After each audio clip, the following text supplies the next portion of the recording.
I meant to hit share button. Lovely people, how are you? I missed you, 38 on board. How are you guys doing? I need to copy and share this link. I normally do it before.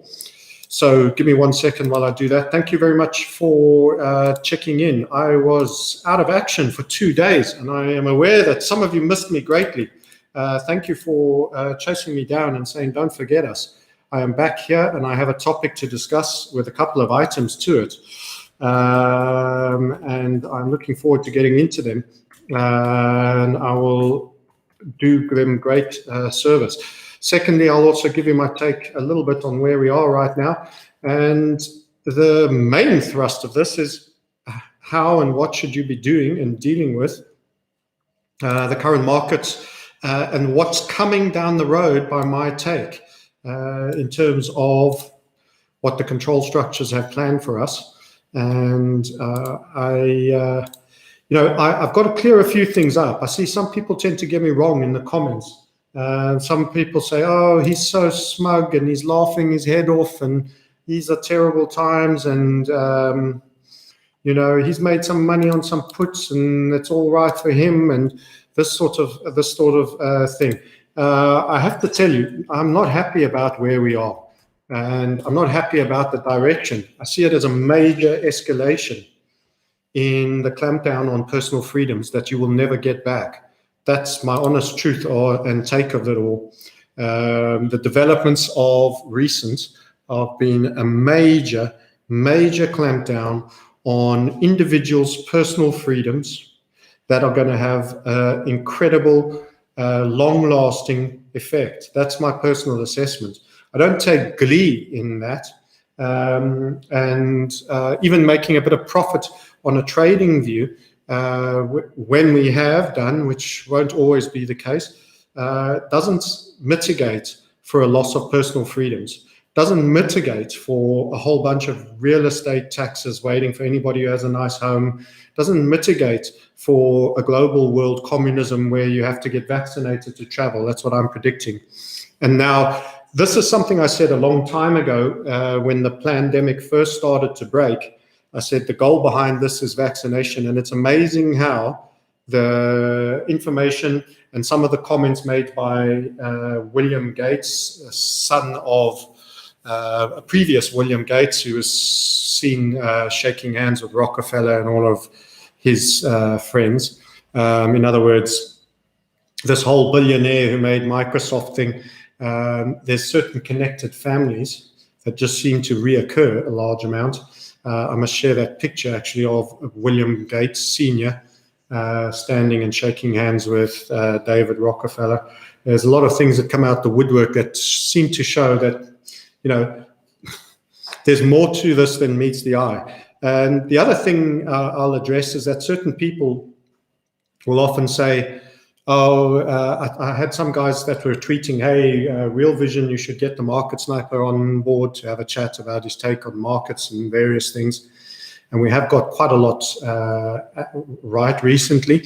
But as I always say, humbly, we get a lot of things wrong as well, etc. But and then I got one or two guys saying, oh, he's a conspiracy nut, he's a complete liability, this, that, and that. So the angle of actually having suspicion about coincidences, repeat coincidences that always seem to advance a certain agenda, makes you therefore unworthy as a trader. And my actual take is that having suspicion about who your slave masters are has actually made me a better trader.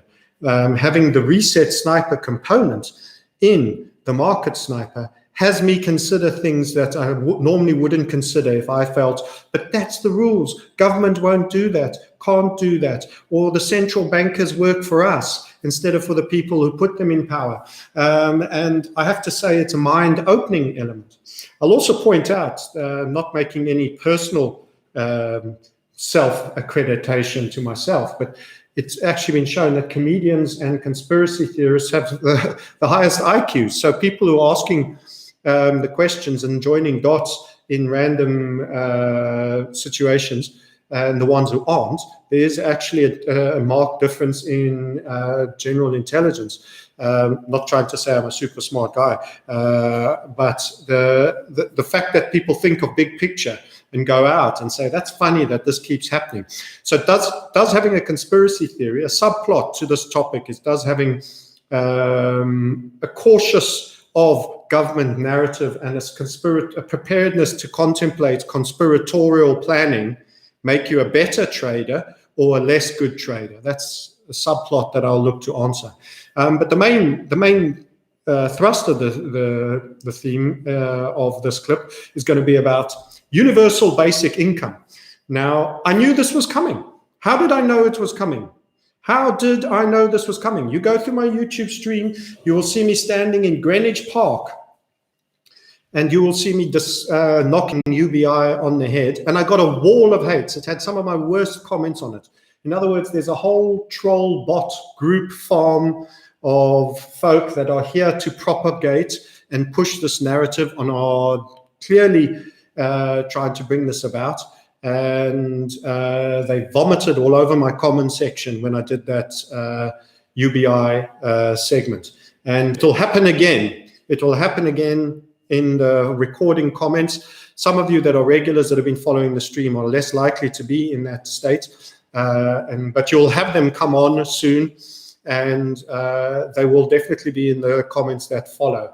And they'll do a team vomit and all sorts of a lot of very low level type negs and garbage comments. They don't take you on a level. They take you on a personal level. They say, old ugly man with no hair says whatever, or something like that. They're very low level, what I call a bot farm, that you could just hire a bunch of bored Israelis in Tel Aviv or in Pakistan or any other, not to diss Pakistan or these countries, but and just say, troll and spam with dislikes and whatever. Anyway, so I'm going to be talking about universal basic income, real estate.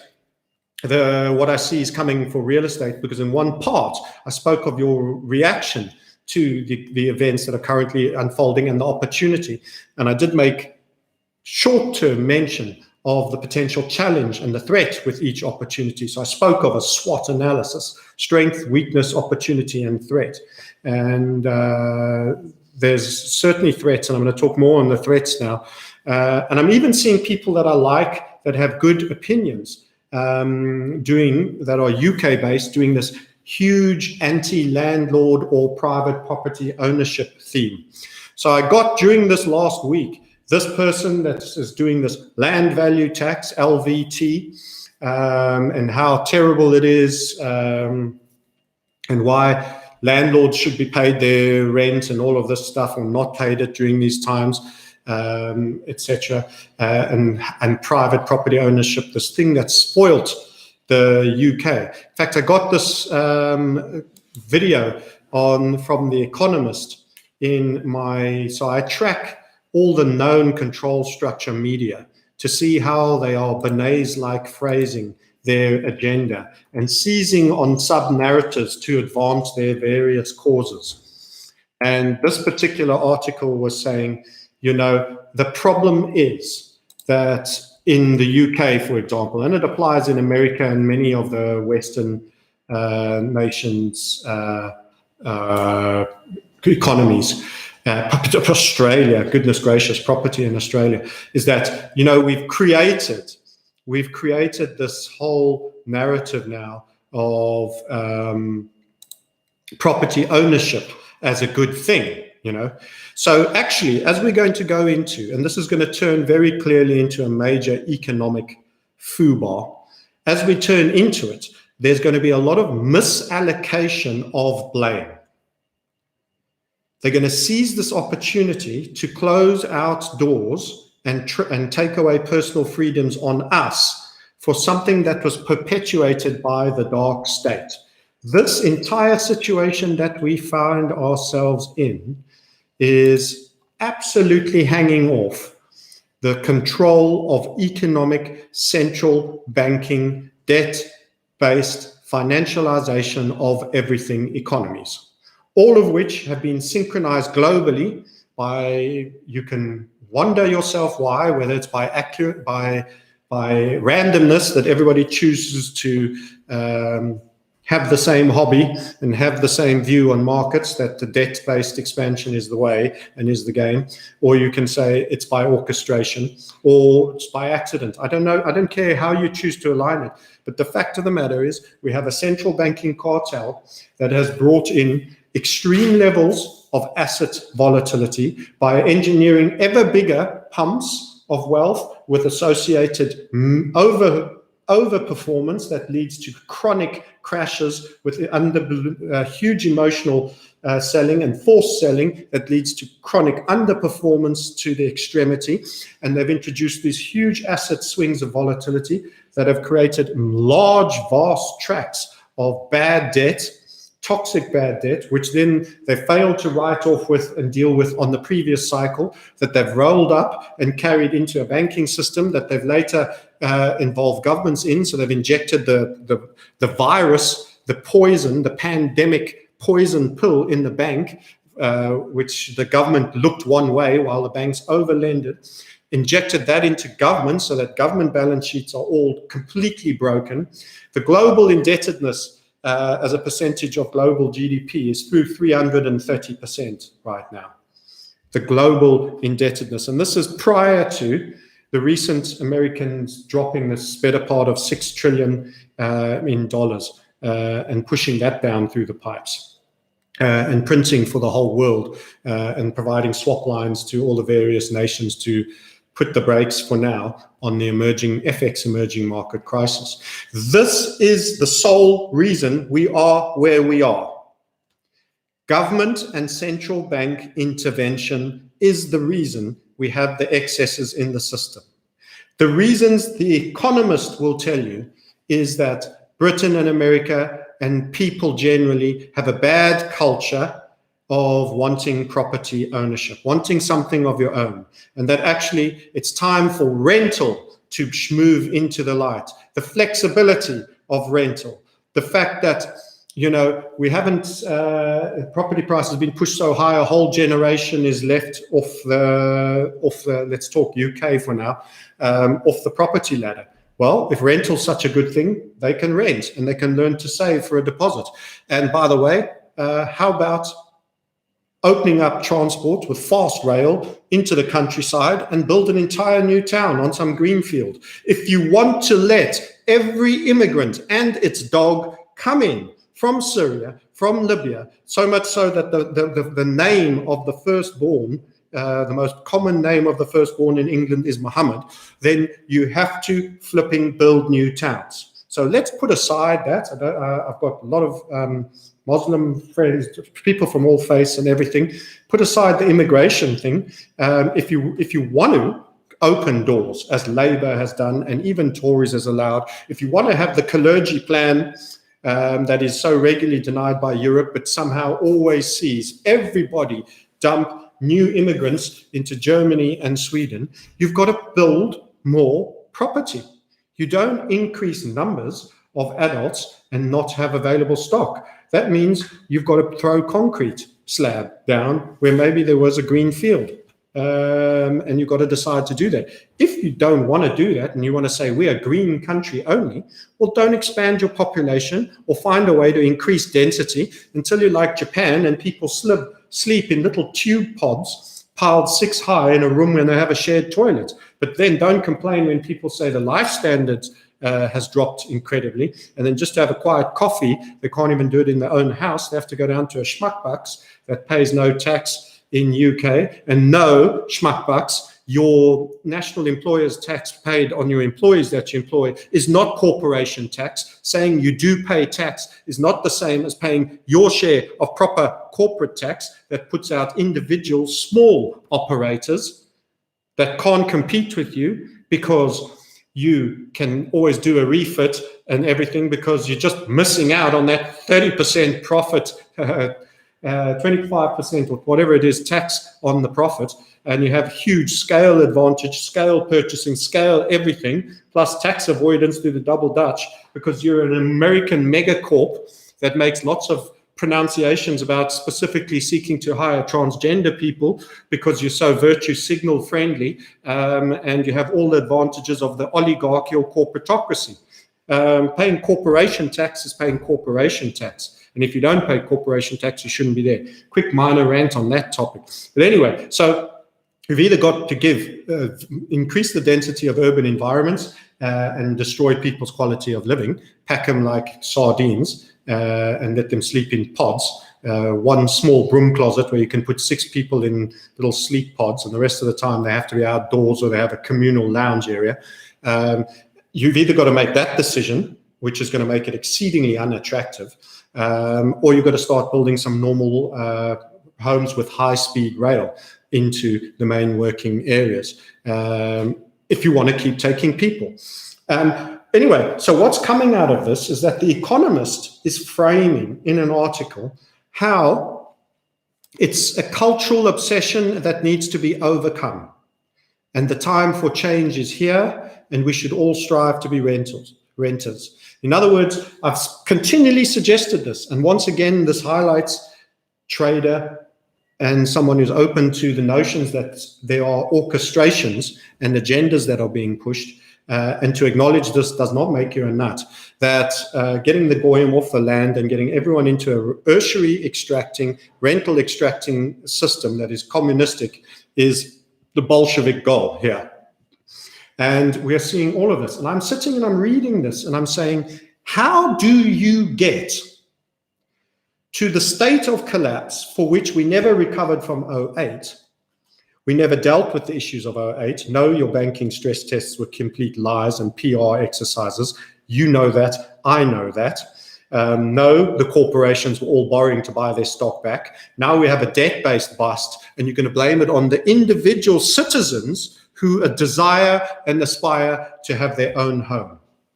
Well, we never used to have these problems in the 60s and the 70s. You know, I was born in the late 60s, and in the 70s, you went to your little building saver, your little building society, you saved up a deposit and you bought a home, and property prices trundled along pretty not high volatility, and you earned your salary, and eventually you bought your home and you had something that was pensionable. Well, properties as future pensionable assets, they don't like that. You see, it gives you financial independence. It gives you financial independence from the state when you no longer can work. They need citizen dependency. And this topic dovetails with UBI, which I'll be touching on a little bit more and going back to in a moment. The communistic Bolsheviks, to ever expand state, need to be the payer of last resort to a high percentage of the population. That entrenches their power. That entrenches their power and allows them to say, you need to do this for your handout. So they will destroy pensions. We know actuarially that the pensions are largely destroyed in this very low interest rate environment, that they've all been pushed into buying ever pump equities that are now probably in a state of a once in a lifetime collapse.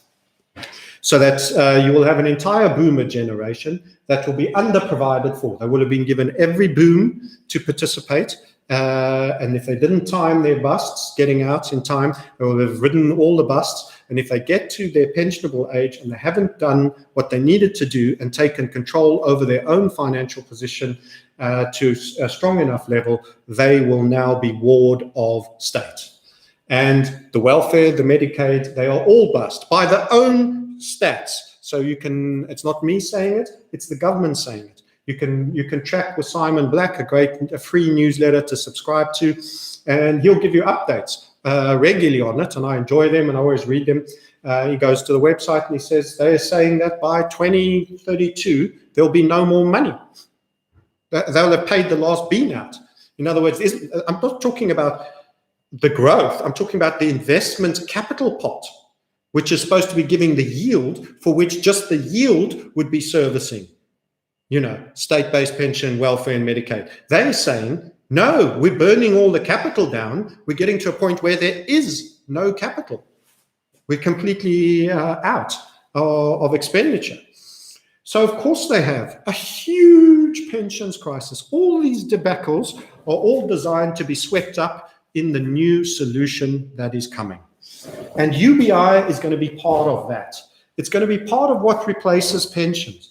You're going to have an aging class of complete poverty that have bankrupt pensions. That's my prediction. Because they've under-allowed, under-saved, got over-indebted, been whiplashed into booms and busts that they've always been on the wrong side of. They never jumped out at the top or had the common sense to see what can't be sustained will crash. You've got a central banking cartel that's created all the volatility. They've grabbed a mat from under you and given it a flipping great shape like that so that you get a big pump up and a snap of a bust at the end. And then they will say, it's you that wants your own home that did this. It's you that did it. This culture of must own property. So at the same time as they ramp you, bust you, make your pension void, they're going to blame you for the mess. They're actually blaming property ownership for a mess. And I'm talking about just the owner, occupier right now. I haven't even got into the small-time landlord. Now in Britain, the small-time landlord is now a persona non grata. In other words, by having a couple of buy-to-lets where you get a rental is enough to drive them bonkers. The fact that a private citizen can have some rental extraction of his own, and let's say good quality, responsible, decent person, responsive to his tenants' needs, brand new, clean property or well-refurbished property being provided to the tenant, that small level provision, that needs to be ward of state, and it's time they say, and they call them slumlords and aggressive landlords and all of this. The law is so intense and people are so quick to run to freely available deposit protection schemes and all sorts of things that if you are a slumlord, it's amazing that you could even get away for it for very long. You'll very quickly be found out. And we'll eventually be giving into hedge funds that will all have government, that'll be government run by CEOs that are ex-government housing association people. In other words, dark state of the civilian service is the power. You know, Whitehall is the power in England. The long permanent government staffers that get high up in Whitehall are the dark state. You'd probably say Washington, D.C., the people who run all the committees and all of that aren't even career politicians. That's their job. The government jobs are going to be the best jobs. They already have the best pensions. They have guarantees. And that means the other taxpayers have to pay them. As the money they've put aside isn't producing the growth in this low interest rate environment, they have de facto guarantees at my cost and other private citizens' cost to pay in extra to make whole the promise made to a government, a gold-plated public sector worker. When I have no pension as a private person, and all the products and policies made horrendous assumptions that no longer stand, 12% and 15% growth when you first take out the policies. Now, you get nothing like that. You get nothing like that out of the bond market where you are next to 0% in yield. And the equity markets, you're going to have a negative decade, possibly two, coming out of this pump and dump scheme. So this is the environment, and this is the scapegoating, the shaping the narrative of where the blame is to be. Now, UBI, Universal Basic Income. I spoke on, as I said, 2-3 years ago, Greenwich Park, and as I said, that YouTube was spammed with all the little clowns in it. Let's be clear on something. You need to understand the basic concept. Government does not generate value. Government does not generate any value. They reallocate resources they've taken from people who do. So that's through the tax extraction and then the remit they give themselves of social engineering and welfare. So they tax you more, they give grants here. They are the big reallocator. Nothing they do generates value. And in most private enterprises, they underperform. They hopelessly underperform. This has been proven time and time again. So now a universal basic income essentially means that Lagarde, who was funny enough talking about ongoing ever requirement for QE with a green agenda, will now quite possibly get exactly her wishes. for this pandemic and this great unemployed, and everyone will get UBI. And UBI is power to the government. It is Bolshevism Mark 1. It is now everybody is on the dole. Everybody is on the dole. And for that small little stipend, because believe you me, it'll be menial, and they will devalue it instantly that they start to do it. For that small little stipend, they will continue to devalue the currency, print new currency so that they can actually do it, and ensure that you're always falling behind. So the buying power of it will be perpetually downgraded, perpetually downgraded. So from the minute you get it, it's the most you'll get. And let me tell you, for signing up for it, there will be compliance issues. You'll need to be a good citizen in good standing. What does that mean? Social credit score, your social media monitored, vaccination, digital certificate accepted and printed under your skin. All the tech that they are suggesting is required, and many other things. Compliance. So for their small stipend, they turn you into a slave. Do not celebrate something for nothing. There never is something for nothing. They do not create money. They are diluting your currency to give some to you. They will be giving more of the dilution to someone else. Actually, disproportionately, you quite potentially would be better off if you never received whatever they decide to give you, and there was no dilution in UBI. Third of all, they will have income qualifications. If you've got half a brain and achieved a modicum of success in your life, you'll probably not qualify for the full amount. Just for starters. So the worst people who handle money the least well will be given the most money. Now, what happens when you give the most proportion of money to the worst people who handle it least well? Well, it goes on consumables. Many of them might be living hand to mouth. I'm not going to say it's a bad thing that a guy gets bought a meal. But if he comes to rely on the fact that you're always going to buy him a meal, do you think he's going on asking for that gardening job to turn the soil and trim your lawn for you, your hedge, and mow the lawn? Not in your life. He'll just wait till tomorrow and get his meal bought by state again, if it's been given out daily or weekly or however it will be delivered. So in Britain, they now have 3 generations of welfare dependency. You sit home and make babies and give birth to council houses, as they used to say. You have 3 generations. Well, the kids will learn what the father, and they love these people because it entrenches government's role as distributor. And they can call in, the child support agencies and this and that, and you can lose your dole if you don't do this. They control you like never before.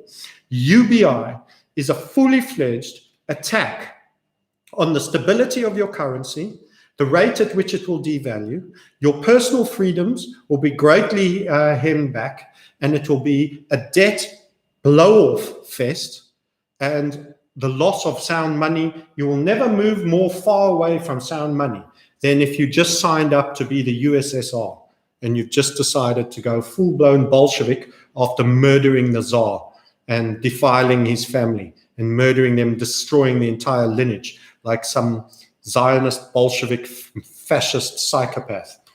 That's where you're at right now. And I need to explain. I can be serious and dour, but sometimes you do just have to laugh about something. It's called gallows humor. Gallows humor is how smart people under high duress situations deal with actually quite morbid topics with very little optimistic gradient to them. You can either sit here and lie and print statements like, oh, it will always be better looking only on the positive side, and I can teach culture of positivity. The culture of positivity is not stoicism. The culture of positivity doesn't say, but actually it's awesome, everybody will get some money. And no, you need to understand concepts and principles. And if you are defiling core concepts and principles, you are going backwards. That's right. You are going backwards. If you are pivoting towards communism, you are going backwards. I'm not going to sit here and say you're going forwards. I will laugh if we predicted it. I will laugh if they're literally doing everything in due course that I've literally touched on in every YouTube and say, you can see where it's going. It's by intent and it's by design. I will chuckle and make jokes about it because sometimes laughter is the best medicine for dealing with a difficult situation. Tell a cancer patient a joke.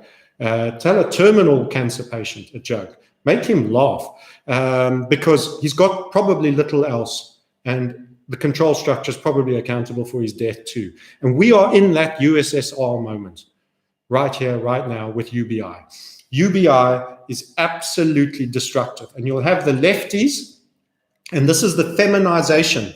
So you go from masculine libertarian societies into feminized democracies that eventually lead to tyranny. This is why there is a massive war against the male generally. Toxic masculinity, all these. Have you heard of toxic femininity? Anyone? Anyone heard of toxic femininity? I suppose it doesn't exist in the same way that racism doesn't exist unless you're white. We're told about all these things. There is a war on the male. The female democracy, the Alexander Cortez type, AOC type profile is ideal. Idiocy, modern monetary theory, MMT, which is we can monetize as much as we like. We can print the dollar, basically, in a simplified context. You know, as long as it's on our books and it's our currency, we can maximize it. Take that one to the limit and see how it ends. And a lot of Democrats in America, and I've not got a dog in this fight. I'm not a Republican fanboy either, but you'll get a lot of it in Labour. You'll get a lot of enthusiasm from the socialist side, and you'll get the new wave millennials that are thinking a new idea for our times. No, it's not a new idea. It's been done many times before, and going contrary to basic economic principles always ends in absolute tyranny and meltdown in your financial system. And disruption socially, that is tragic. The social disruption, I mean, I spoke of the suicides as a result of 0708. Your government, their light touch regulation, their cocktail parties with the lobbyist groups from the financial services and the private banking and the investment banking community with their print and pretend, their lending to everybody, their explosion in debt, they murdered those people who were left with so few options that they decided to commit suicide. That's the biggest culprit in that. That's not to say everyone doesn't have a responsibility. They couldn't have had a stiff upper lip and seen their way through it, etc., etc. I'm not supporting suicide or their decisions they made.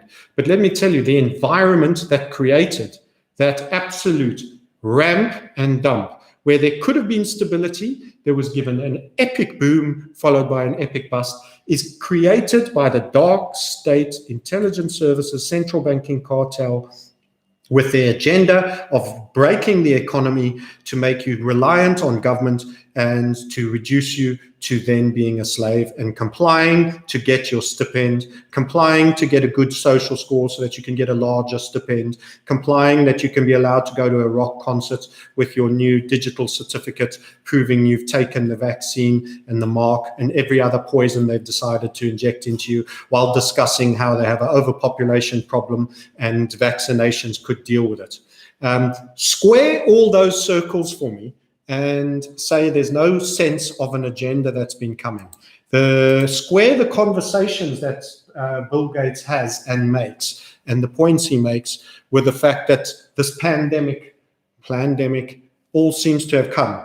With us already in a recession, the inverted yield curve happened, my good friends, 1 year ago. We were saying within 311 days, this is going to tip. So they bring this little turbocharger to push something that's going to fall down the end, off the cliff, right down the end in a way that hasn't. And who's shut down? The West is shut down. China is opening up. The West is shut down to bring down our economic, the great leveling. Rijkaard's in his book speaks of the great leveling. This economically is where they're taking you, the great leveling. The wealthy of the West are going to be brought down. The middle class need to be gutted. That is the tax base. The rich don't pay the tax. The rich have offshore structures with things in Panama, Seychelles, everywhere.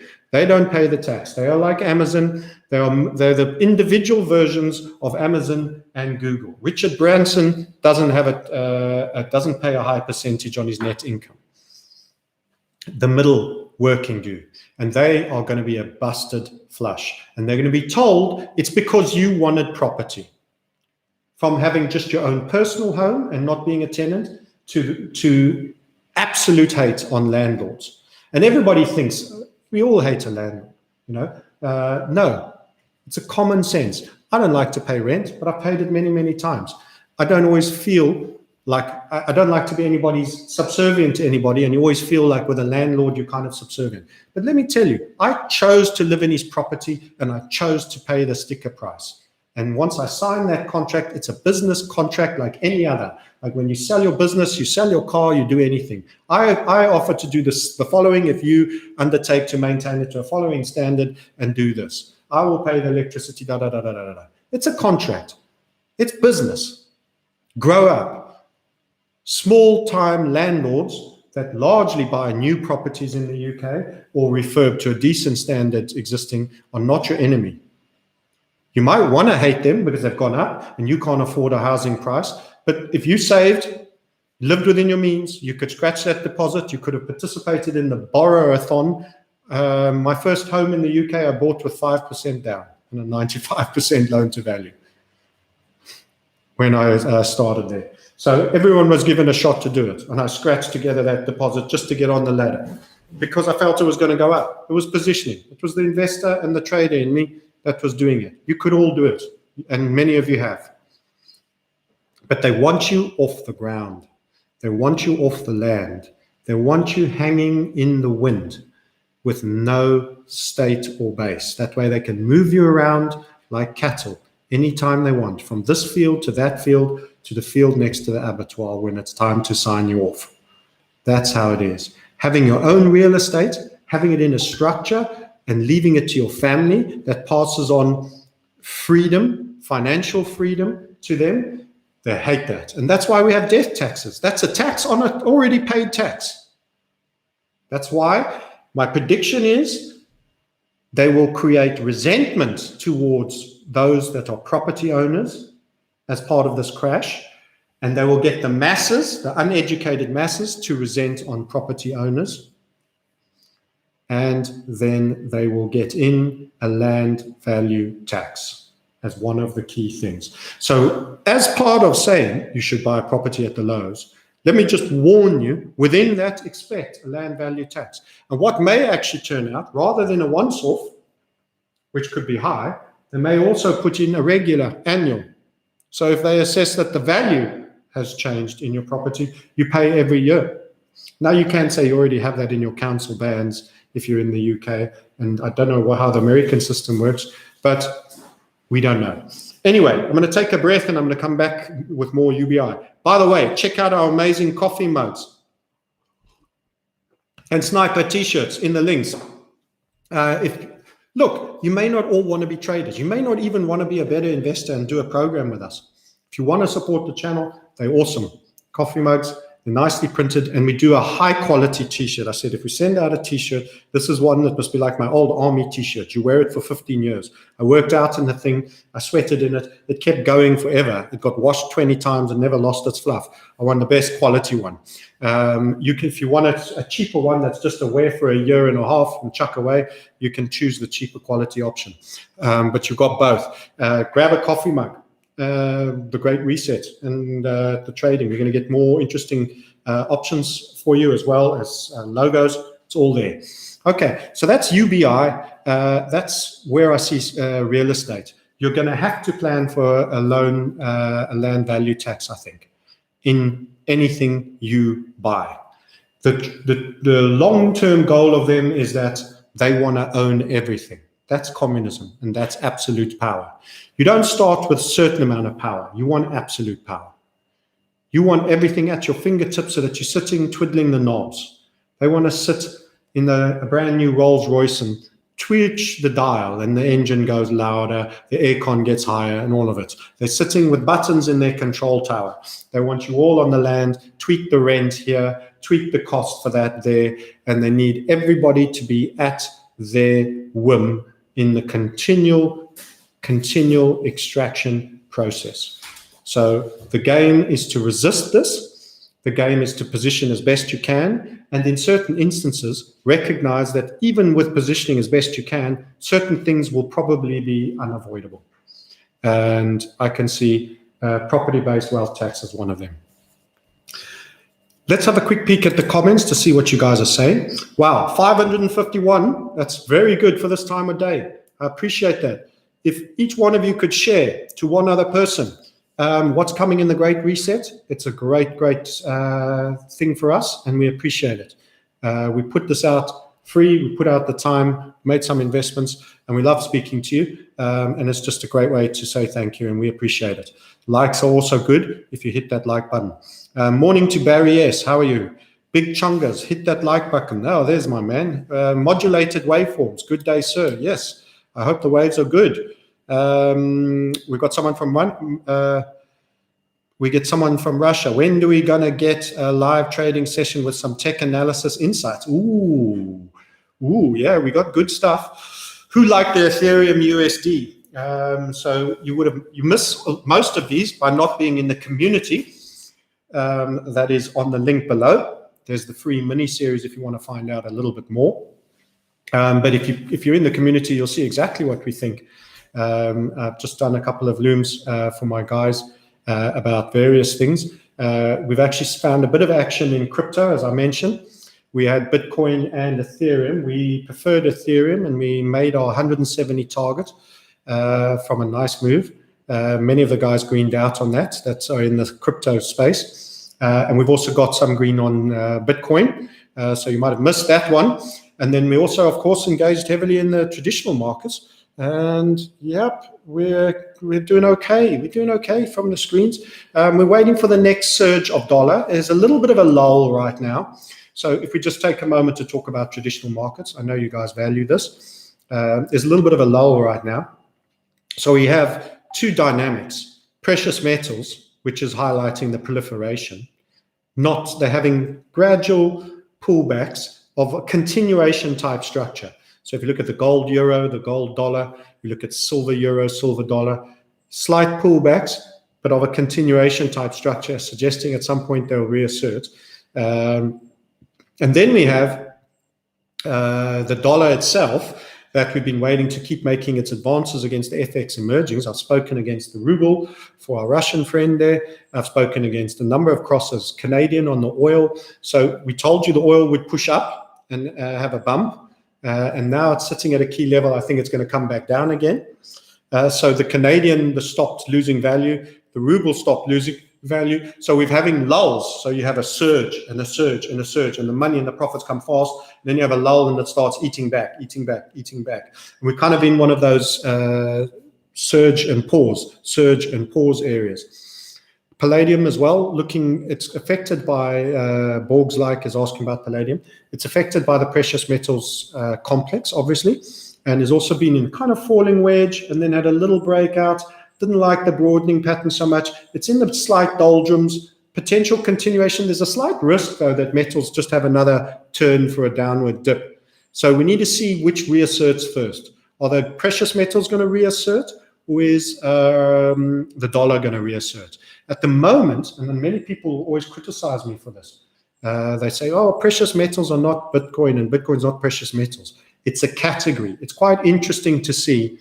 You know, cryptos aside, everyone thinks it's its own universe and everything. It's held by the same people participating in this pandemic economic crisis. And that's why it's fallen into certain aspects of risk on, risk off.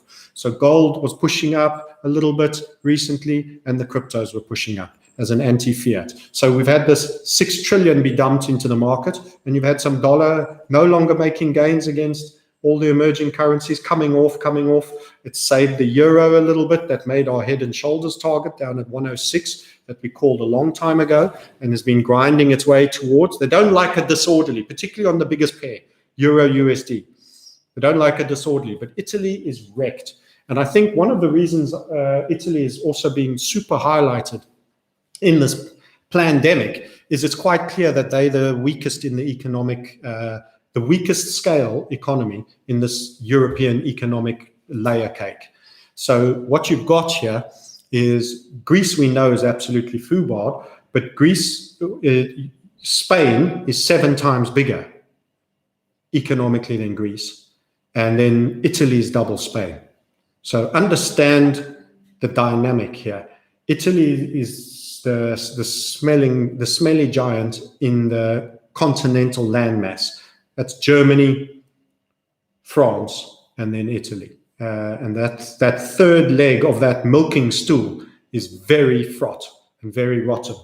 Love the Italians, love the Italian people, all the good stuff. Not only, if I criticize an economy, I'm not criticizing a nation or people. I'm just saying, economically, their banking system, very bust. Not to say the likes of Deutsche Bank, Commerzbank probably have quadrillions of liability. Who knows? Numbers could be stupid in Germany as well. But Germany creates cash flow. They sell things and they have cash flow. France has a little bit of cash flow and quite a big welfare state. They're not that brilliant, but they're in between Italy and Germany. So we have a fascinating, and the French aren't happy too. And they've been, the one thing about this pandemic, it's killed the Hong Kong riots and it's killed the Yellow Vests riots entirely. I was sitting watching a YouTube of 2 coppers, British coppers, arresting a lady who was sitting on a park bench saying she was exercising her mind and they can't chase her off the bench. She needs her time. She's getting some sun. So it's unheralded the degree that the police are being instructed to enforce this. They have overstepped the mark. They have really overstepped the mark, and it is brown shirt Nazism. And the people who are police and army who are watching this need to recognize you're trained to follow orders, and there's a reason for that, because there comes a point where you'll be given an order that shouldn't be followed. You never fire on your own citizens unless they're robbers and they've broken into somebody's home.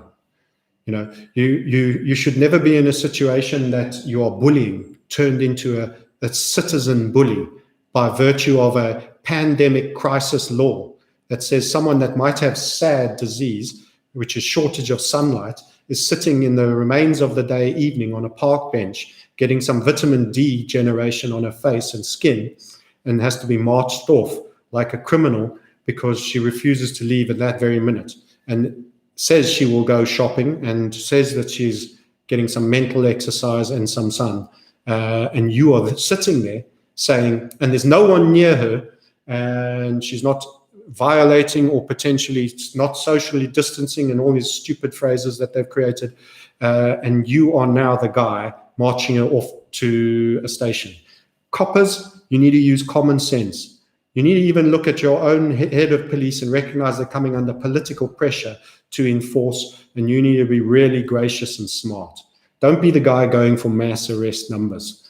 You know, the citizens didn't become the enemy. They pay your salary. Every civil servant, if there's civil servants on here, the people that generate value are paying your salary. The people that generate value are paying your salary, and you need to respect that. That doesn't mean every civilian is a well-behaved one.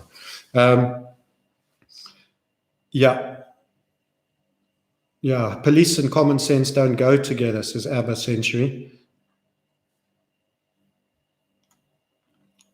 Police are the enemy. Well, many of them are normal people from normal homes. We need to try and win the police over. You can't victimize everyone, but you've got to get them to think. Critical thinking as a personal human being. Every major fascist act, every major act of Bolshevik fascism was always taken out under the guise, I was following orders. That is not acceptable. You've been given a Vedantically capable, rational brain, and unless you have diminished mental capability, there is no order to do indecent or bullying type things. You should not be party or parcel to a system that seeks to overextend its reach and pursue and take away other people's freedoms. And writing laws and passing acts does not legitify and bring legitimacy to complete Nazism, which is going down. So we were talking about UBI. UBI is the destruction of your currency, the dismissal of your freedom, and welfare state. And I had a good friend who wrote a book on welfare state. Creating welfare state propagates more welfare state. So this is never something that contracts. You start a welfare state, it only expands. There's welfare then for disability, there's welfare for this, there's welfare for that, and it is a perpetuator. And the more it creates self-reliance, and it actually makes for unhappy citizens, because you remove the need for people to find a manner in which they can best self-actualize. And that can, the most menial of tasks of cleaning someone's windscreen and cleaning cars, it's still honest toil. It's honest toil that earns a wage. To sit back and have no honest toil and to have a wage and then to develop a mentality of entitlement, this is my wage, is a very, very fractious path for your life. It kills self-actualization. It kills self-pride. It kills personal responsibility. It turns a society into a society of lepers, and you don't roll it back. UBI is an acceleration of this. And anyone with any pride in time will want to shake it off and earn for themselves beyond the limit that allows them UBI. So the manner that we will trade this, for those that are asking about markets and when we'll research, as I say, jump on board, grab the link, book a call.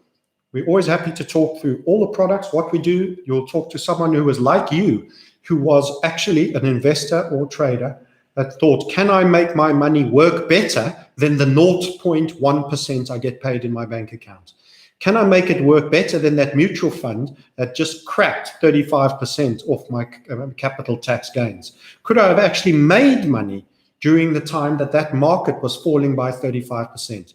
This is the key concept. So I talk a little bit about the macroeconomics. That's the reset sniper in me in the t-shirt. We talk a little bit about Bitcoin and Ethereum and how we assessed Ethereum to be the outperformer. My Ethereum already made its target, and I've already done the partial close, and I'm looking for overperformance setup. How did we get to that conclusion that you should take the Ethereum, not the Bitcoin? I took the Bitcoin on BitMEX because it's one of the best contracts and it's very liquid. But on my other platforms, I took the Ethereum. These are skills that are transferable. You can manage your own money. And no, you don't want government money. You want to manage your own and make and have the pride of taking your own risks, occasionally paying for that risk, and at the same time making the gains that go with making those decisions. And you don't have to be day trade. I'm not sitting at day trade. I'm not having to look at another screen here and do stuff. I'm working on the business. I'm going to start working on my slides. We've done an amazing 2.0 recording of our first third of our content. It's expanded. We've got so much more interesting stuff that we have to do. Broadening patterns. New content that's going to go into the final third. I'm getting back onto making slides now for doing more recording. I'm working on my business at the moment that most people can't work on their business. I'm really lucky and I'm really grateful. And it's thanks to a lot of you that have trusted us and come and enjoyed and hopefully enjoyed making a return on your money, as well as having a journey that is both ups and downs. And even the guys that have shared it here that just pop on for free views and won't buy more than a coffee mug. It's all thanks to all of you. And I can work now when other people are bored out their skulls. They've watched everything that's on Netflix. There's crap TV. They're going deeper into a hole, and they're a middle-class small business operator who runs a restaurant, and he's going to go back to massive overdrafts, layoffs, lost business, and guess what? There won't be a huge queue out of his door when he goes back, because all his clients are in the exact same position of being cash hollowed out. And in actual fact, because we stood by, and as I've mentioned before, and I don't want any applaudits, this is not brag art, but the truest thing you can do is call it like you see it. I stood through 13 years from 2009, the beginning of 2009, when I started this channel, 13 years, and I preached what I'm still preaching today. that there's going to be a second coming. We never dealt with it, that gold will go up in time, and later also introduced crypto, but it wasn't from 2009. It was obviously a lot later. I was quite late to crypto, 16. And the whole way through this, we aren't done with this. And I was like the manic street preacher on the street corner saying doomsday is nigh, when everyone was having the largesse and the party. We still did well because there were some smart people, but we also scratched a bit here and there. And slowly it built. Slowly it built. Consistency of message for 13 years. And now all the starts coming. People that have interacted with me 4 or 5 years ago are getting back in touch via messages, are booking calls to speak and join. People that have seen how we seem to have the script better than everyone. Is that the conspiratorial fact? I don't know. I just know the people you think are working for you aren't working for you. They're working for themselves and for the people that put them in that position of responsibility. Whenever you're talking about government and civil service, they actually don't care a smidgen for citizen Joe Schmo. They say, where do we see? Where do I get my bonus? Oh, we've got to give out more welfare money to the lower income bands in ethnic communities. Okay, that's it. Let's go and do that. I want my bonus. How do we do that? Get more of them to fill forms. Okay, go open a kiosk in, the most ethnic community that you can find in low-income area. That they are pursuing what their orchestrators are have them pursue. They don't work for you. They don't work for you. And if you're bald, blue-eyed, white male, they definitely don't work for you. and for all of you that aren't those things, they still don't work for you. And for my people of color on here, they don't actually work for you, even when they are doing things with an ethnic veneer, in the likes of UK and North. They want your dependency on them.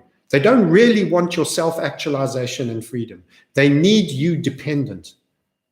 They need you dependent. Same for the woman, same for someone who is a hunchback, is from Syria and is in a wheelchair and has no income and no job. They actually seek her for her dependency, not because they have love for her in that system. And I always think, where's the feeling for the person? What's best for the person? What's best for the person is if you have the truth and the honesty to understand the situation and to recognize, to see the night with the day, not in this everything is awesome Legoland caricature. And if you can see that, you can then position for the opportunity, because the darkness actually creates the contrast for the light. It gives you the opportunity. It gave us the opportunity of shorting oil. It gave us the opportunity of shorting planes all American from $25 to $3. How many people have ever ridden an 82.5% market cap decimation short? Most people I meet have never done such a thing. Not once. I've done Gulf Sands, Petroleum, Tullow, on other things. These are just in recent history. I could get a brag sheet out. It's not about that. The point is you have opportunities through these natural interventions by state that are perversions, because everything does have to correct. So their very perverted hand creates an opportunity for you. That doesn't mean I like that perverted hand is in the mix. And it doesn't mean that sometimes I won't chuckle in a sort of morbid humor. I'm not saying if I chuckle like I just glee and I'm so self-proud and, bad news is great for me and screw all you other guys, let you just suffer. No, I'm saying do it for yourself. Grab the freedom for yourself. Become part of a community that's doing it yourself. Join a different one if you don't like me. You think I talk in riddles, all sorts of comments to take too long. I don't know what I'm going to say. I'm just going to tell you what I'm thinking and what I'm seeing. It's not a planned thing. You can't do a 59-minute talk and, not just go with where all the info is taking you and where the questions and the things that trigger. But do something for yourself. And for me, the opportunities are going to be ever bigger, but most of them are negative for most people. But what am I to do about that? I never wanted this system. I've been the guy shouting the system shouldn't be in place. There's no justice in the system. There is no validity in the system. How do you look after yourself in a controlled, central banking, volatility creating cabal that will continue to not pursue principles of honest money and take insider steps? How do you deal with the central banking head of Switzerland's wife having a forex trading account and killing it when the euro Swiss franc collapses through the floor? How do you deal with all the frauds and the cookery? You can't. I can't sit here and deal with it. Just look after yourself, your family members, and your friends that you engage with. And if there are other people out there, get the message out there. And I've been doing it for 13 years, and I'm going to carry on until they close my channel. By the way, on that point, subscribe now to the Reset Sniper. This kind of talk, which is non-technical and non-market, the only reason I'm doing it through the Market Sniper is because most of you are subscribed to the Market Sniper and not subscribed to the Reset Sniper. I can do updates on the Reset Sniper on UBI, the financial crack, economic commentary, and all of that. That channel, if it gets taken down, I don't lose my core technical channel. I could just dedicate market, crude oil, what's happening here, the ruble's running, a technical one on my Market Sniper, and do occasional chats, but of technical nature where you'd see my face, and do Reset there. If they close this channel, I'm gone. And you won't have this anymore. Subscribe to Reset, and I can do these topics in Reset. And then if you just want technical, you can just subscribe to Market Sniper. But at the moment, to get the reach, 554 of you coming on, I appreciate that. Half of you have liked it. I appreciate that too. You can do it. So what do you do about this situation? Well, UBI is coming. In that video I did 2.5 years ago, I said it's a trap and they're going to keep pushing it. When you get these think tanks that have these radical new ideas for our times, backed through some Boston, Yale, Harvard, maybe Oxford, Cambridge, some think tank, some Zionist type guy who's a leader and thinking, the time will come and, demographics dictate and this time will be different and all of this nonsense. And they bring UBI. This is being floated. It's just waiting for the right crisis to come for them to do the implementation thereof. And cometh the hour, just 18 months, 2 years, 3 years before, it starts burbling on the sidelines. It's in the fringes, UBI, universal basic income. Everybody deserves money because we got born. That's an achievement in itself. Feed me, give me, sit there like a bird in a nest, like this, with your beak open for someone to come and stuff your gob for you. And I could see that this is coming. We're just waiting for the right crisis. And hey, here's a crisis. Guess what? We'll crush every small, medium enterprise. We will crush every small, medium enterprise by saying, if you dare go to work, our police will close you down and send you home and potentially arrest you because you are violating this bill that we've just rushed through Parliament on our pandemic that said you could be spreading and contaminating a virus. So I insist that you crush and destroy your business. You lay off loads of staff. I enforce a much bigger economic crisis upon you when we were already dipping into a recession we knew would come that was flagged 311 days ago on the inverted yield curve. And what do you then have? Wow, isn't that fertile ground, don't you think? Another coincidence for the conspiracy theory nutcases to bring in UBI. You get the idea nibbling and on the back burner for a while and on the periphery and the fringes, and then all of a sudden, the perfect soil is created for that seed. Okay, so I'm joining dots. Maybe you think those dots shouldn't be joined. Land value taxes. How do you kill the middle class? Many of them have a lot of their wealth. The biggest balance sheet item is their property. Land value tax, property taxes, and squeezing the buy-to-let landlord out. The laws they've been introducing have become ever more draconian. Blue tape, red tape, homes of multiple occupancies, fire escapes, outdoor staircases, gas alerts everywhere. You've got to do this, you've got to do that, you've got to change your property, all of this. Mortgage payment used to be it's deductible in America. That's going to go, is my prediction, that your mortgage payment is deductible. It's supported when they wanted to build debt, this is the great game. Nothing is permanent.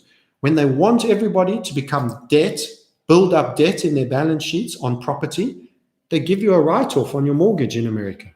So you can say, I'm paying, you get the biggest mortgage you can, that you can just about pay monthly, obviously, because you're getting a tax deduction on your mortgage, on your bond, as we call it in South Africa, or mortgage. And then once they've got you with a stuff of big mortgage, that's the first major crash down, and you need to try refinance because you're on one of those special cheap deals because you've got the biggest debt with the most affordable interest rate, so it's on a 2-year discount period. Once they've got you in that and you now need to remortgage, they crash the property market. You can't remortgage, otherwise you've got to chuck a huge lump sum in. The valuation's gone from $1 million to 650, and you've got a 800,000 mortgage on it. Well, okay, put in 250 grand in and have a refi on your property. Oh, you can't do it. Oh, forced seller in the market. Oh, sells an auction, 500. The guy with the cash or the government hedge fund scoops up your property, rents it back to you. Perfect. So they pump the debt. They get everybody too high on the margin debt. They drop all standards. They pump the asset value to encourage everybody to pump the debt. They've got you in a trap. They crash the asset prices. Got you. Forced seller. They take your job away. You're a middle-class guy. You do financing at a Mercedes Benz where you help other people not understand what they're paying for a car, pay 7-year mortgage on a car. You're helping them do that. You're dishing out this credit like no tomorrow. You're being paid bonuses. Boom. They all get bust on their car on a depreciating asset. You get laid off. There's nobody buying cars and there's no one being granted finance anymore. We go liquidity squeeze. Boom, you get shaken out. Now you've got to sell your once was $1 million house that's now worth 650,000, and you've got a mortgage of 800 on it, and you would need to have a deposit of 20% now. So you need to put in $300,000 or $400,000 that you don't have because you never saved. You were adding payments. You've got 4 cars, all of which you can just afford the payments of, all on 7-year mortgages that buys half the vehicle. Well, they got you. You let them put you on the wrong side of a goddamn compound interest rate equation. And that's their game. And then they ramp the asset value to keep you getting in deeper and deeper and deeper. And then they close the jar and they've got your whole arm. Yeah, RVs for people losing homes, says Trenton Paul.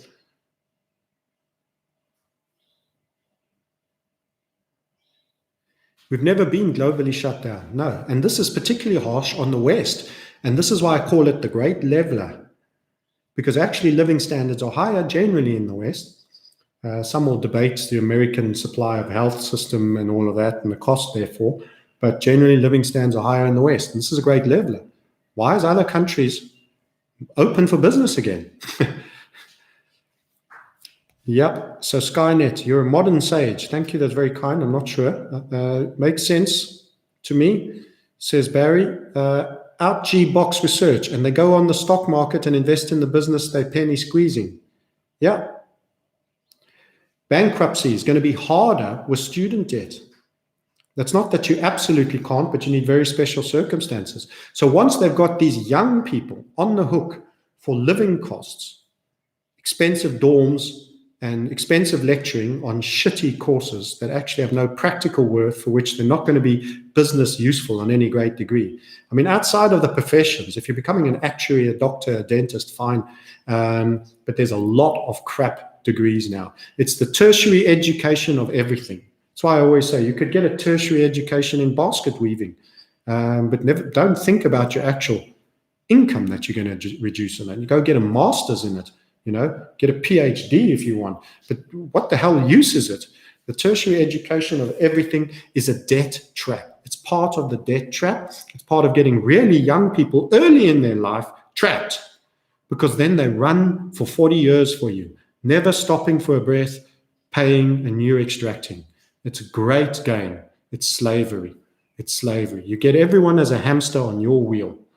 running on your wheel, generating your electricity while you scratch your ass and pass new laws and seize new powers to chase a woman off a park bench in a public place, miles away from anybody else, getting some sunshine on her face and preventing depression and from SAD as Britain comes out of a winter and has a bit of spring. That's what you do. That's what you do. Modern slavery, and you start training citizens to be subservient. This is dangerous precedent. A subservient citizenry to armed state.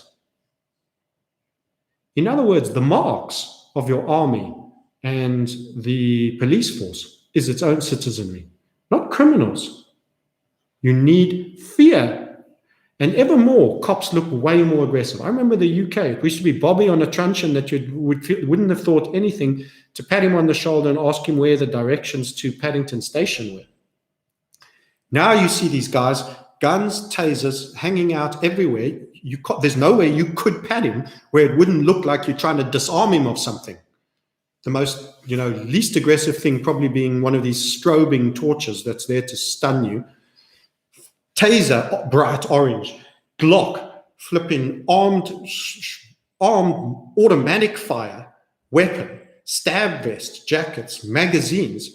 I went into the border with less first-time ammo and fought a bush war with less first-time ammo and kit on a patrol than I'm seeing some of these cops carry today in the UK, outside an airport or in a station. They don't look approachable at all. Everything about them says, fucking watch your shit. I will break you or shoot you. Excuse the language, but that's how it looks. Spiky as a porcupine. Don't go ask one of those guys for directions. I wouldn't dare. Oh, and in between that, Cameron says UK police are an international joke.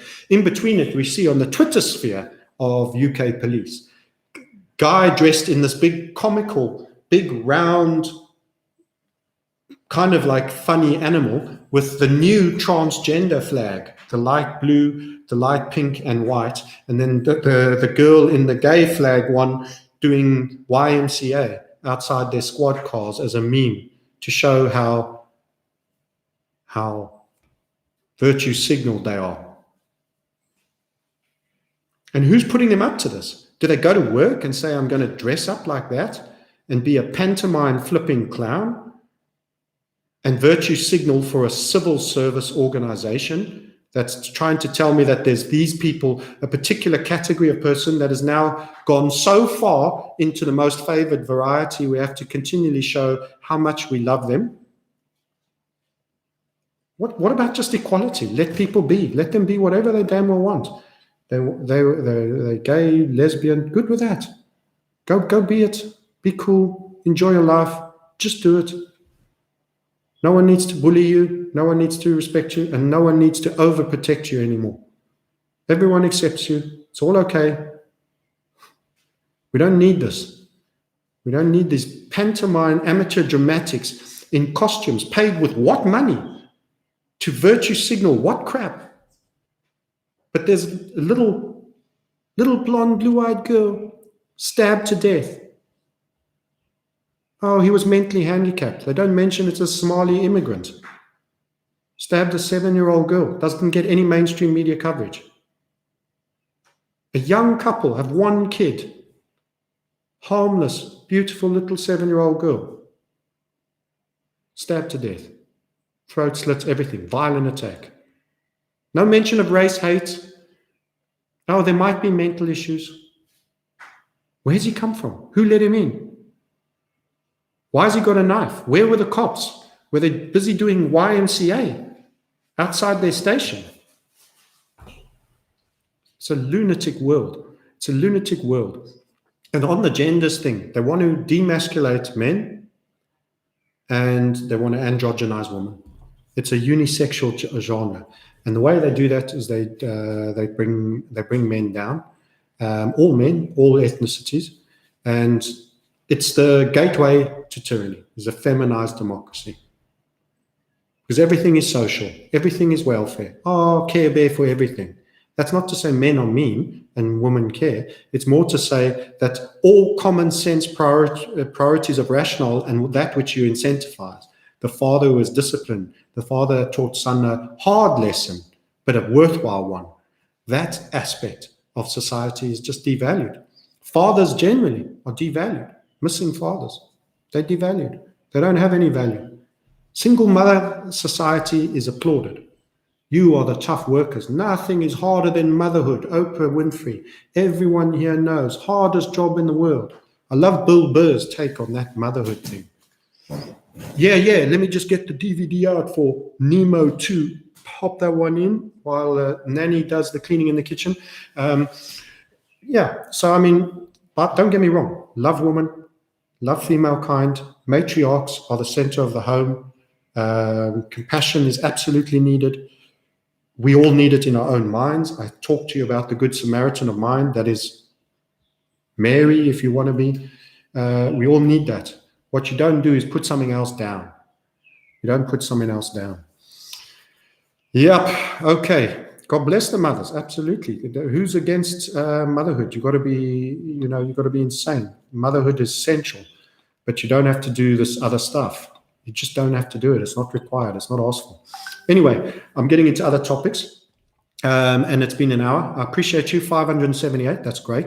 It's lovely to see. If you want to take this simple, short tagline, I think, in my worldview, if anything of what I'm saying resonates to you, you should take personal responsibility for your finances. And you have to recognize that these are abnormal times, and abnormal times require abnormal action. You don't sit in bond portfolios and traditional equity allocations. You don't buy insurance policies from Royal Sun Alliance, Prudential, or any of the particular arbitrage of these, even mutual funds, even tracker funds, which are generally good value. You need to take responsibility at the key moments and take some key steps. Devaluation of the overall money is on. It is absolutely on. Everything I see coming is going to be proliferation. Increase of debt. We're going to have to go to a debt moon. The economic growth that's going to come out of the West over the next 2 or 3 quarters is going to be diabolical. And we're going to go into a financial banking-based crisis, which is going to see government overreach on a scale that's going to embarrass 2008. It's going to embarrass it. And it's going to overreach in backing industries. This is a rare opportunity that will be polarizing. Most are going down into the UBI classes. If you're what you'd call middle class now, it's kind of an English saying. It's not used in America particularly, or South Africa or whatever, but you've kind of run your own shit, and you've kind of earned your own money, and you bought your own car, and you paid your own rent, and maybe bought your own house, and you're in there, you're kind of middle class. You're going to be pushed into the UBI classes by this event that they're bringing down, that we've only seen the first act of a many-act production. That is my take. If you do not take heed of your own personal financial situations and make your own decisions, and you allow it to stay exactly where it is, you show inertia, I am almost certain that most places you are at for the traditional financial industry are going to be pretty much destroyed. And even if you manage to save large amounts and you just took all out as cash in the bank and put it in a trunk, even that cash is going to be devalued, and you're probably going to get a call to bring it all in. And you're going to go e-money, and paper money is going to end. So what do? You have to plan, and you have to be active. And that is what we focused in on our community. And it's investing as well as trading. We're not trying to turn housewives into day traders. That's a disaster waiting to happen. You don't have to do any more activity than make a few quality decisions a year. You can do 1 a month. You can do 3 a year. You can do 1 a day. That depends on you, how active you want to be. But failure to act, failure to prepare is preparation for failure, without doubt. And these times are a huge divisor. There will be those that take the vaccine and get the UBI and will be allowed to travel after a while and get social score. There will be those that will build their wealth and will attempt to stay independent for as long as possible and buy as much time. But the game is a global Bolshevik communism. UBI is proof. Everything that is of a communistic principle is coming. Getting you out of land, killing the culture of personal property ownership, getting everybody dependent on state. These are all have a common thread. You either see a common thread or I'm a conspiracy nut. I'm okay with that. If you see a common thread, identify it, act on it. Don't wait, act on it now. If you think you've run out of time, there's always more time than you think. They still have to pass certain laws. They're going to have to let up on lockdown for a while, although some of the things will probably remain.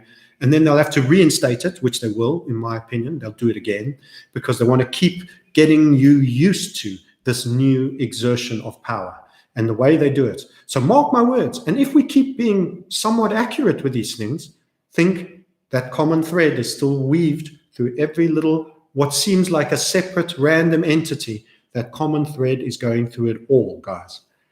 And recognize these are not normal times. They don't need normal solutions. And there's things you can do. You can't be prepared from every single law the government can pass, but there are things you can do that you can come out of this a whole bunch better than the rest of the world. And that could be the difference between you making it to the high side, where there might be less restrictions. You don't have to take state aid. You hang on to your freedoms. Barclays went to Qatar to get bailed out, to get private money, to avoid being a government-owned bank like Lloyds, TSB, and Royal Bank of Scotland and Bank of Scotland. And they did that for a reason. They wanted to stay independent. And when all the rules came in, the government-controlled banks had all sorts of people picking through what the CEO was being paid and this and that as a government bank, and Barclays escaped that. Do you want to escape some of the draconian rules that are coming? Wealth and preparation will do that. That requires action and planning. That's in the mini-series, if you don't know what we're about. It's in a book called To Chat About How You Should Be Positioning. Now is not the time to take no risks. Now is the time to take the most risk you can in the most sensible manner, because things are changing. Inaction, inertia, which is what they rely on, is slow death right now. Every day your currency is losing. I've got notes from South Africa. I've got notes from Mexico. I've got notes from Turkey. I'm holding that fiat. Every day those things are shrinking like this. And let me tell you, it's the same for the dollar. It's the same for the pound. It's the same for the euro. And you can prevent that. Anyway, I don't mean that to sound salesy. It's not salesy. If it feels right, you do it. If it doesn't, it doesn't. If you don't see us as part of that solution, go with whoever you see is, because inaction is absolute failure. That's it. Watch out for the signs. More on UBI. And the poll said high level of acceptance. Let me just read you the time that in the final sign-off on UBI in real estate. 45% of voters now favor a single-payer healthcare system. They want to own all healthcare. They will control it with the pharmaceutical industry. And then on support for that was on the healthcare. I want to get the UBI, open it, or the government, fixed income, all the government control health. Yeah, slightly more. So US voters, a new Rasmussen Reports National Telephone and Online Survey finds that 40% of all likely US voters now favor the federal government providing every single American with a basic income. They are purporting this. And let me tell you, polls are wrong. So sometimes they create inertia and you don't want to feel behind because you're not agreeing with a poll. They did this when they were trying to kill Brexit. Oh, the polls show it's a shoe-in. You're an idiot. You're backwards, little Englander, if you vote Brexit. They try to create that psychological pressure. You're not progressive. So now they're doing the same thing. So this poll could be absolutely concocted. Who they're phoning, what areas are they phoning? Mainly Democratic areas, who knows? Online surveys. Who fills in online surveys? Millennials, okay, who don't understand economics. Slightly more, 43% are opposed. So they don't mention that so strongly. So despite having 40% support for universal basic income, the key point is the majority are still opposed. But that's not the headline that they run. It says support grows for universal basic income. That means if you go from 1% to 2%, you can say that. Hey, support has grown. In fact, support has doubled.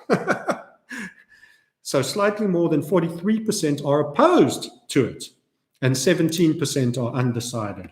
So that's the smart 43%, let me tell you, in my take, in my world. Anyway, that's your key heading. And on the real estate, they're going to criticize home ownership, and they're going to set a tone. They're going to blame home ownership, saying many of these crises were housing related.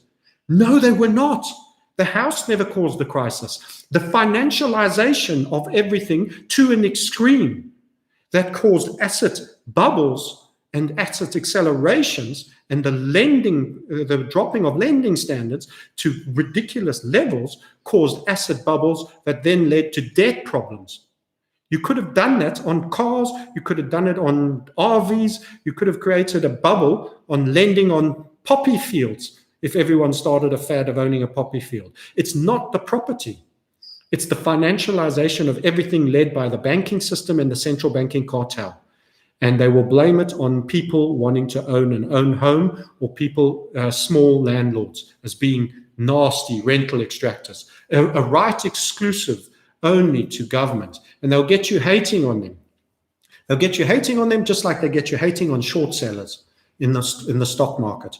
You know, they'll say, oh, and this guy made money on the crash of this, benefiting out of other people's pain and misery. No, other people having pain and misery because they bought the flipping dip in a Ponzi scheme fantasy realm, doing dumbass shit right to the very top, that when it finally showed evidence that it was going to correct, certain other people were part of that correction. They will get you hating on short sellers in the market when things crash. They will say, these people made it go down because they sold. No, if it's value, people will buy. The short sellers will lose. Look at what happened to the short sellers on Elon Musk's Tesla. A little bit awkward, that huge pump from 180 to 900 just before the great crash. Isn't that fantastic? Making sure that all those short sellers were cleared out. So that's what I'm predicting. A hater of the screen jockey, they will call him. The short sellers, the guys that want to see things fail, the bastards, the negative people, the nasty people, the kind of people that only see the glass, the tea, the coffee mug only half full. They just see the half that's missing. Those kind of people. We should all hate them. They made money out of your pain. No, they didn't. No, they didn't. They recognized the perversion that the financialization of everything and the central banking cartel created. And they decided in this game, if there's profit to be made, it's better that they make it to protect themselves from the further draconian implementation of the Bolshevik mixed economy, pseudo not capitalism model that has been perpetuated by the cabal of central banking cheaters. And they are the enemy. Government, permanent government, dark state, central banking is the enemy of the people, and they have made disproportionate wealth. The game is to push all the chips to the one side of the table, and it's happened. The Gini curve in America, the top 1% own just about everything. And that was the goal, and they've succeeded, and they work for those people. They're put in power by those people, and most of those Fed people are millionaires and end up being consultants to various hedge funds, etc., etc. That is the game. That's all you need to know. If that makes me a conspiracy nut, that's fine. I accept it. But to me, there's a common thread, and it's time you saw the common thread and acted on it.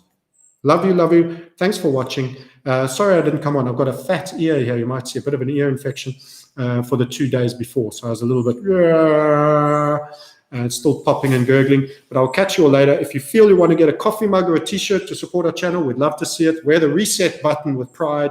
You were there. You called it. You're part of it. You recognized it. You recognize there's an event that's going to involve cryptos. You recognize the event. There's a trading. There's something you can do. There's an empowering method. That's the Fibonacci snail. It's method in the technical elements. And the reset is here. It is here, guys. It's been coming like a glacier, and now it's fracturing and falling off. That's it. Get yourself the t-shirt or the mug with the logo. We would love to think of you drinking coffee. Send us a picture. Tweet a picture when you get your mug. or if you have your picture, I'd love to see it tweeted out on @themarketsniper. My Reset Sniper t-shirt or my Reset Sniper mug has come in. Enjoy drinking your coffee out of it. You are wise and alert to it, and take action. Bless you all. Okay, I salute and say goodbye.